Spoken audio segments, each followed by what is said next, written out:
Hello Singapore, welcome to Hot Seat, the newest segment where we talk about some of the hottest issues going on in Singapore during this short but very intense campaign period. I'm your host, Stanley Tan, and with us here today we have esteemed actress Miss Neo Swee Lin. Now you may recognize her as Amma from Phua Chu Kang, but beyond that, she's also featured in numerous foreign, local films, and also she's involved in over 40 theatre plays. But beyond acting, Miss Neo, she has a talent. If you follow her on social media, you know. Isn't it right, Miss Neo? Thank you, Stanley. That's a very nice introduction. Yeah, well, no, I'm mostly an actor. But then, being an actor, the work comes and goes because we're freelance, right? Yeah. So during a time there was a lull where I didn't get very much work, I started to learn to play the ukulele. And I learned it from YouTube, Oh. So I tell you, anybody can learn. So recently I've been singing and playing songs with my husband online, KSU. Okay. Yeah, so the two of us, we go live. We started going live in June, every day at 5 p.m. We sing songs to, kind of bring cheer to people, spread positivity and to spread love, and a good message.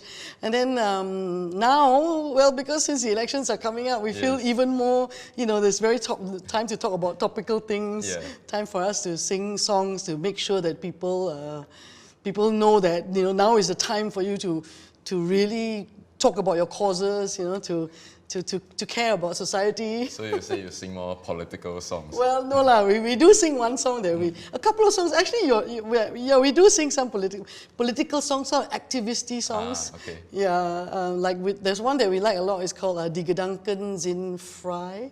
It means our thoughts are free. And that was introduced to us by Teo So Lang. Okay. She used to say that when she was detained without trial, in 1987, she would sometimes, during Operation Spectrum, she would sing sometimes, "Die Gedanken sind frei," and then her captors, as it were, would say to her, like, "You don't think we don't know what you're singing, huh?"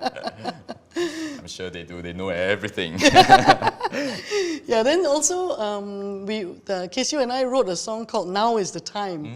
I think at the time when Dr. Chee Soon-juan was running for the by-election in Bukit Batok. 2016? 2016, yeah. And the tagline was "Now is the time." And I live quite close to Bukit Batok. So when we went for a walk one day, I told KSU, I said, "Hey, why don't we try writing a song together? I sing one line, you sing one line, let's see what we get." And then so that's a song that we sing every day now, ever since the elections were announced. Yeah, it basically is very simple. It goes, "Now is the time to fight the good fight. Now is the time to fight for what is right." So it's fun because we think it's simple and everybody can sing along. And it is very true, right? Now is the time to really step out and stay informed and really do the right thing. Absolutely. Yes. Yeah. So you mentioned back in 2016, I recall back in 2016, I was a bit younger, couldn't vote yet. Oh, you couldn't vote yet? Yeah. Huh? Now you can. Yes. Definitely. So back in 2016, I remember I actually saw a video of you speaking out at Dr. Chee's rally. Oh, yes. Yeah, so, back then you spoke and now you're here on this live stream. How would you compare, between, say, physical campaigning and something that's done on the internet? Oh, yeah. I mean, I guess we have no choice, right? We can't have rallies now where people can congregate.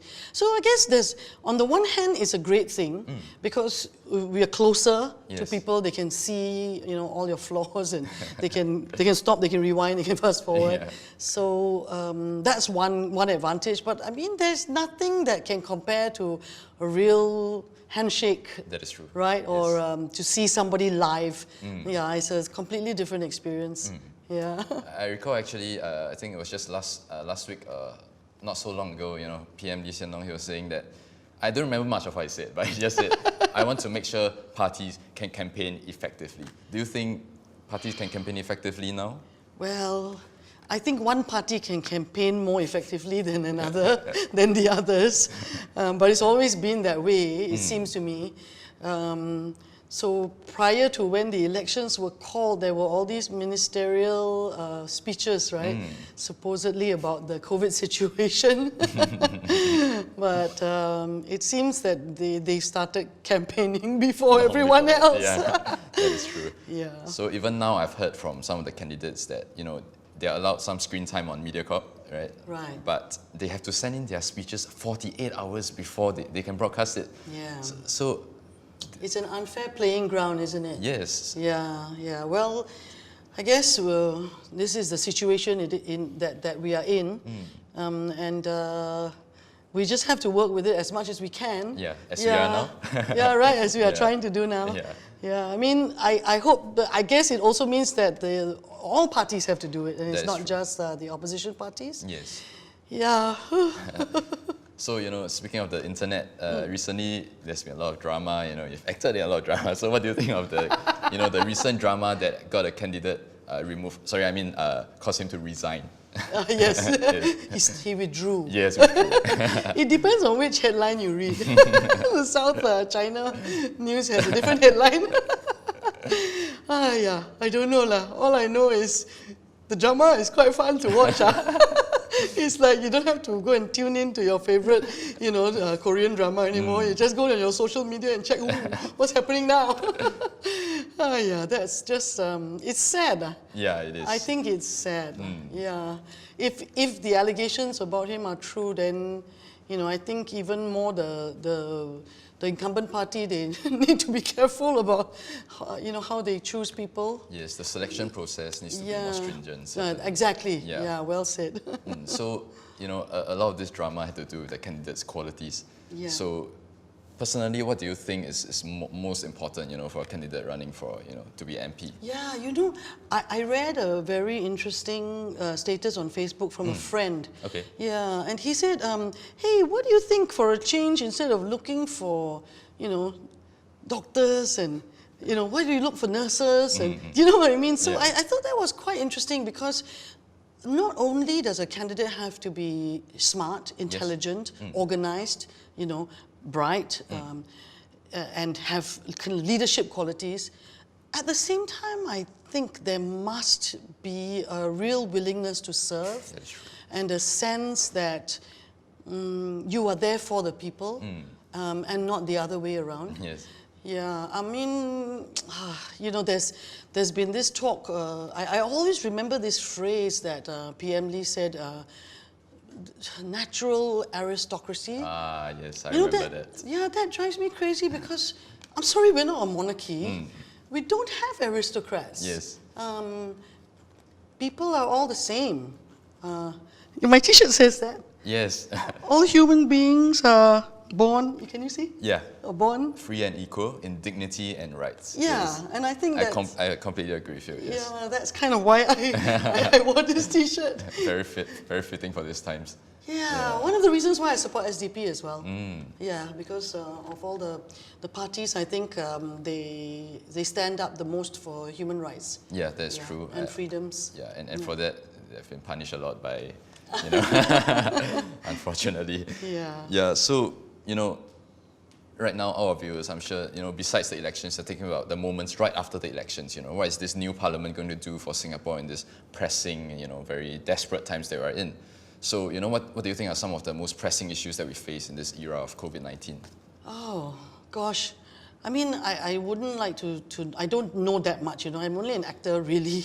And, but I have to say that one thing that's come out of this whole situation, and I have some activist friends that they've been talking about the conditions in the dormitories for our migrant workers for years now. There've been reports, and most of them have been ignored. If there's one thing that's come out good from this, is that that has been really highlighted. And I do hope that because the migrant workers are the ones that are really building our country. That is true. Yeah, and I hope the conditions for them will improve. Yeah. Absolutely. Besides hosting this show, I'm a student of sociology, right? So, Okay. so when I write some of my works, I have to do research, and I see this migrant workers issue. It's been around for the past 5 to 10 years. I read these articles. Wait, what is happening now has been, informed of by the activists, right? The ministries know about this, and then this still happen. Absolutely. Why? Yeah. Yeah. So, Yeah, well, I mean, let's hope that that this will make a change. I mean, it already has, I think, made a change once it's been highlighted. So I guess people don't really care because it doesn't affect their daily life. Yeah. And then suddenly now it's like, oh, yeah, our numbers were going down. Suddenly, poof, right? Then suddenly they realize, they've been in cramped dormitories and in some very bad conditions. Yeah. I think this crisis really reveals, kind of the flaws in our society. Like not everybody is treated equally, especially for the marginalized. We really see what happens to them. Absolutely, yeah. So it's been a real equalizer, hasn't it? Yes. Right. Yes. I mean, because the virus doesn't pick you, like if you're a natural aristocrat, you're not going to get it. Right? I mean, it was like kind of sad, but strange in a way when the Prime Minister, the UK Prime Minister, got it. When he got it. Yeah, I mean, it's And then after that, I remember he just started thanking on the frontliners. Yeah, suddenly, right before that, he didn't think much. Like, not gonna hit me. Yeah. So, as now we are moving towards elections right now, assuming when we go to the polls, all of us don't catch COVID-19, because of so many people, millions of people coming out, queuing, close quarters. It is a very strange time to call the election, isn't it? People are not 100% sure about going out yet, and then now suddenly we all have to, brace ourselves. And I think only as of last week, we moved into phase 2, right? Not very long ago. Yeah, not long at all, yeah. And soon after that, elections. Yeah. I mean, we all were expecting the elections to be called, but not quite so sudden and quite so soon. We thought, I certainly thought that at least, we'll wait to see how we do in phase 2 before we. Yeah, but it's a skewed one-sidedness as usual. What can we do? Yeah, certainly. I mean, most important thing when voting, is to stay safe, keep a social distancing, because we never truly know, right, whether the measures put in place, whether they inculcate a false sense of security. Yeah, true, yeah. So I'm staying 1 meter away from you. Yes, we're all 1 meter apart, just to be very safe. Yeah, just to be sure. So so after these elections, maybe next year, 2021, what sort of Singapore do you wish to see after that? Well, we were talking earlier about that particular candidate who stepped down or withdrew. Who shall remain unnamed. Who shall remain unnamed. Yeah. I mean, in a way, it is a good thing that it came out, and I mean, I don't even know if it's a good thing, because I think it's quite a scary thing when with the internet, it can have a real mob mentality. It's weaponized. Right. I mean, I think Prime Minister PM Lee said something about it today as well. He was also protecting the fella. Yeah. I mean, but then if you protect the fella, then why did he have to step down? Anyway, we'll have to wait till the elections are over so we can see the proper investigations to find out what happened. But I mean, I think I hope to see a less divided society. I hope to see people kind of like not jumping the gun and not getting this mob mentality. I mean, I myself can fall into it because during this whole one of my friends, Alfian Saad. Oh yes. Yeah. So, from the same GRC again, right? Another unnamed, another doctor who kind of, by the way, slimed my friend by, through the opposition leader. I mean, we were all shocked when that happened.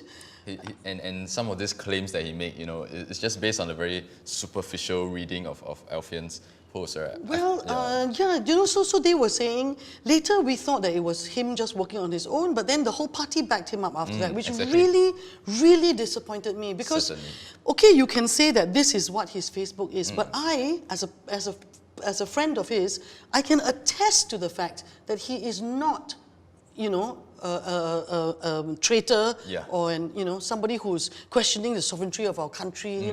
I can attest to that, because honestly, if you want to take out people's Facebook statuses and say that's the whole of them, I got a lot of, I got, other ministers' Facebook statuses. In fact, I have immortalized one of them in a song. Now is the time. If you got time, come and listen to it. Please do check it out. Yes. Casey and I sing every day at 5 p.m. Sorry, I plug. Yeah, no worries. So on my Facebook, Neo Swee Lin, or on IG Live, it's at Neo Swee Lin.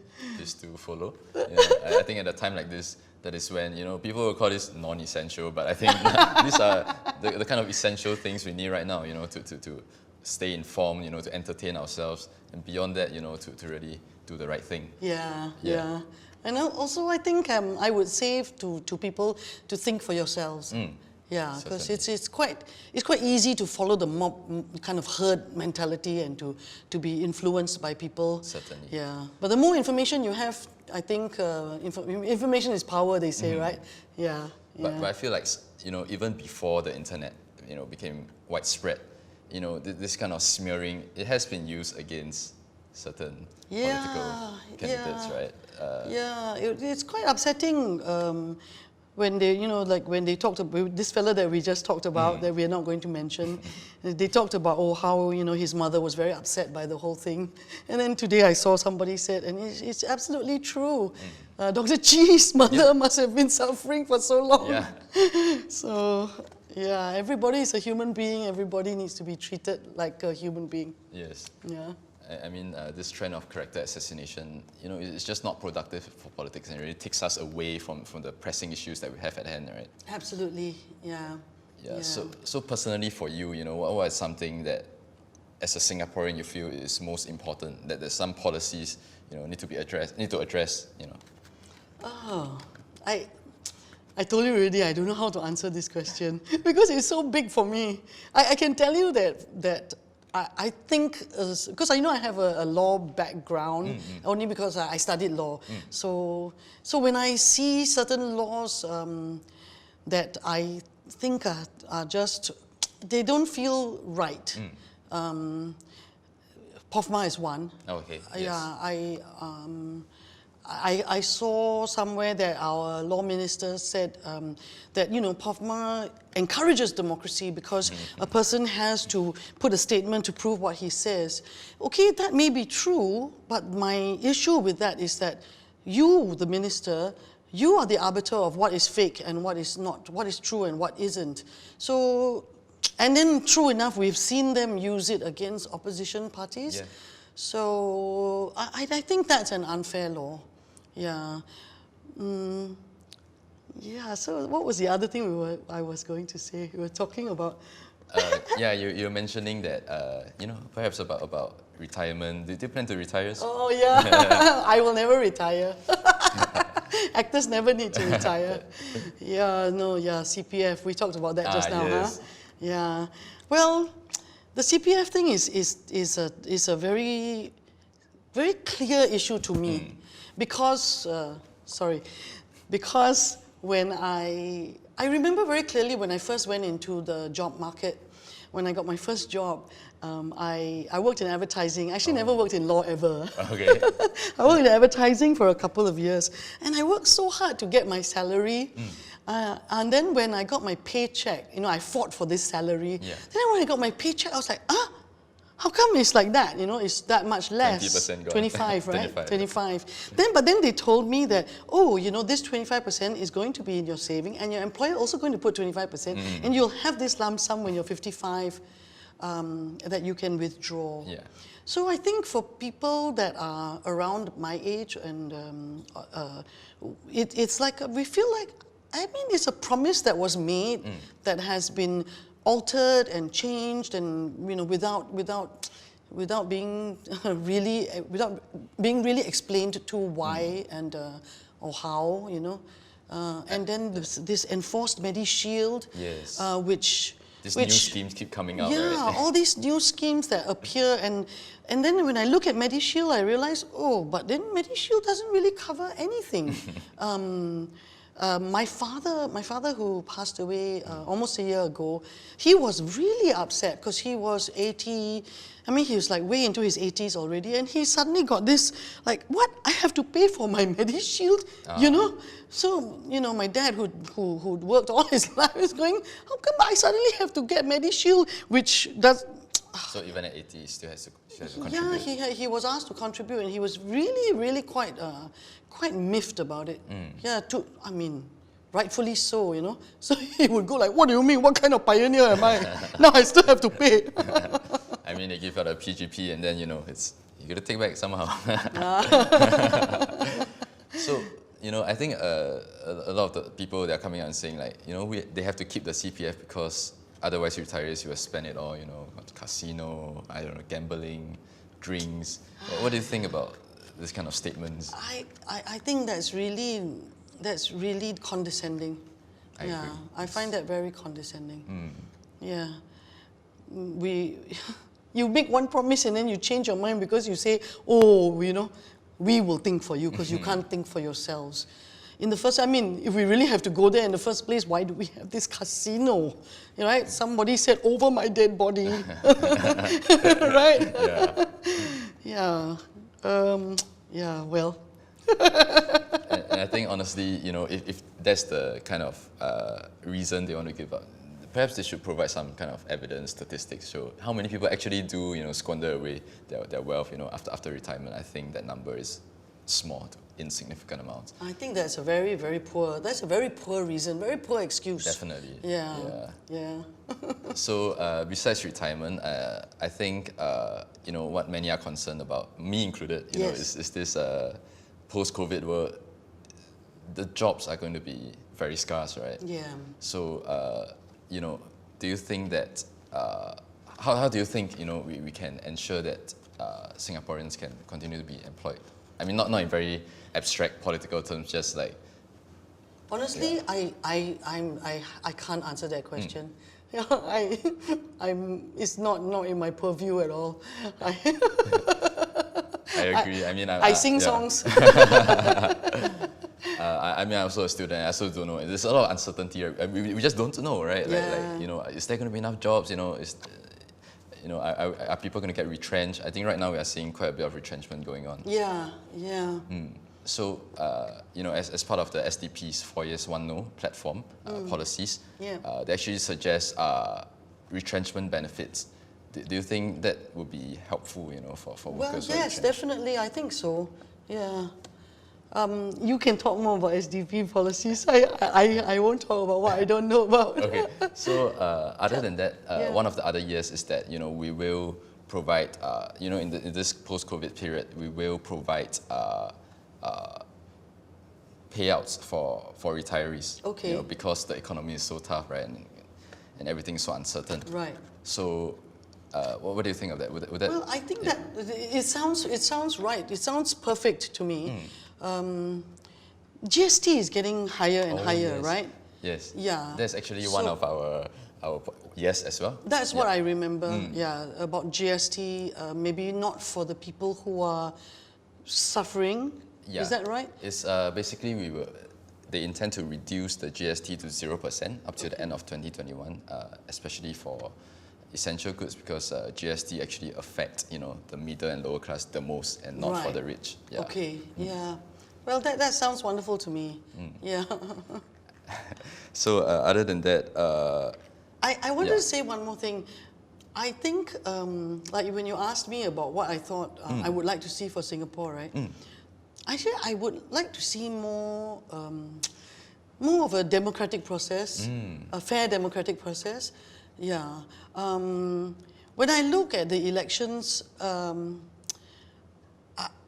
think I would like to see more SMCs. Yes. Because I really think that GRCs are anti-democracy. It's really there to disadvantage the opposition. That's how I think. Because it's so difficult for the opposition, you know, to carry on the things that they do, because Yeah. it's not, they have to make a living, right? They Yeah, don't have correct. this $1 million or $100,000. Yeah. They don't have these salaries. And in fact, I know for a fact that a lot of people, once they run for opposition, they then find it very difficult to either get a job or it becomes. So I would like to see. I would like to see more fairness in those areas, and not to stigmatize people who stand up for the opposition or stand for the opposition, me included. Yeah. So, that's actually what I was wondering. I mean, you spoke in a rally a few years ago, and now you're here. Aren't you afraid of anything by affiliating with an opposition party? No lah, I don't. Don't make me scared lah. Are you? Well, no lah. I mean, if in the future I cannot find job, maybe I might know why. Yeah, that's the thing, right? We never know whether it's because of that or not. Yeah, but I that's true. think we just have to stand for what we believe in. Yeah, I asked you, right? We had a little chat just before we had this formal chat. What made you come and work for? I mean, kind of volunteer for SDP, and then we both had this kind of sharing about Dr. Chi. Yeah. Right, about, you said that you had seen one of his speeches. Yeah, I was, again, I was not old enough to vote yet. I was like 18, 19, and then that's when I think there was an election back then, I think 2015, 2011, and I went to these rallies to find out more, because I didn't know much of anything. Right? In schools, they don't teach you these things. They don't, yeah. So that's when I listened to many speeches, Dr. Chi's included, and from then I really tried to find out more about politics, until 1 year ago I decided to actually stand up and fight for it myself, with the SDP. That's fantastic, yeah. Because I have the similar experience. It was the 2011, right, elections, where I had heard Dr. Chi speak for the first time, and I met him, and then I went, oh gosh, this guy is really, really intelligent, very bright, very passionate, and he's not the madman that they painted him out not to a crazy be. loony, Yeah, right? Yeah. So then I started to kind of get more involved. And since then, I feel that I have to stand up for what I believe in. Yeah. And a friend and I just discussed this yesterday. Right? I say, oh, he's a psychopath here for power.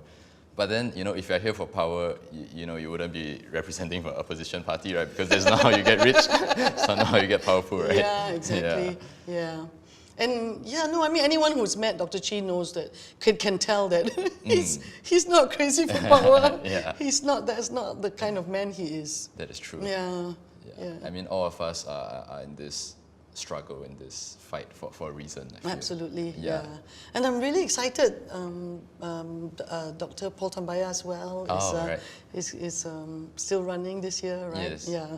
And I'm just thrilled. I can't wait to see Brian as well, I think. Yeah. And I can't wait to see who comes up tomorrow at nomination day. I want to know who's running where. I mean, actually, SDP has several new candidates, and I think everyone is quite excited to meet them. Fantastic. Nomination day. Yeah, thrill. Such a thrill. Yeah, but I believe when nomination day happens, and then every party announces their candidates, in the mainstream media, the news wave, you're just only going to hear about a specific. Let's hope not now. Yeah. Let's hope things are changing. Yeah. And that's why we are here, right? To offer an alternative voice, to really show what is on the other side. The side that nobody wants to talk about or listen to. Yeah. So beyond this, do you have anything that you wish to say to our viewers at home? Because this is going to be an intense period, right? And everything's going to be, the news, the social media, everything's going to be bombarded. If there's one thing they should take away, from this session, what would you say to them? I guess I would say, please vote. Don't spoil your vote. Your vote is so precious. Somebody like you who's a brand new voter, he will share with you, just vote. Yeah, make sure you vote. I want to say vote wisely. I want to say vote SDP, but vote according to your heart, vote according to what you believe, and then nobody can take it away from you, yeah? That's true. Yeah. So I guess it's not just about voting, right? It's have to stay informed and. Of course, Yeah. yeah. How do you think voters can stay informed with so many things going on? What's the best way for them to really? Gosh, I don't know. You know what I do? What I do is I don't read the mainstream news. I mean, because often you know what's coming there. So you read alternative sites. You get as much information as you can, and then you decide yourself, lah. Yeah, I mean, I want to say vote opposition, but it goes against what I've said earlier, right? But if you can vote opposition, okay? So because we talked about this, right? I agree too. Because we talked about this, right? Yes. I mean, what's going to happen? Like you get Definitely. another 2-3 people in opposition. That's all it is. I think what people are afraid of is that it's a blackout, and then the opposition takes over government all of a sudden. Just with Is that ever going to happen in No. Singapore? Look at The history, game look. is so rigged that way already. Exactly. GRC lah, NMP lah, NCMP, all that is all so anti-democracy to me lah. Yeah. So and even if that happens, right? Somebody said, and this really makes sense to me, the PAP is going to be the best opposition, ever. Because they are true. very right lah. Yeah. And then we'll have what we want, a good opposition party. So thank you very much for this very insightful session. Thank you, Stanley. Please do remember to follow Swee Lin on social media, right? She has many interesting things Yeah, to share at with Neo you. Swee Lin. Yeah. On Facebook every day or on IG Live. We'll be singing songs. We just learned a new song by Willie Nelson. Yeah, it's called Vote 'Em Out. PTO. Yeah, I mean, it wasn't written by us. It was written by Willie Nelson about Donald Trump. Yeah, but it's a nice song, Yeah. So please do check it out, give it a listen. And this has been Hot Seat, where we talk about some of the hottest issues going on in Singapore. Thank you. For our next segment, we actually have more ready speeches coming right up.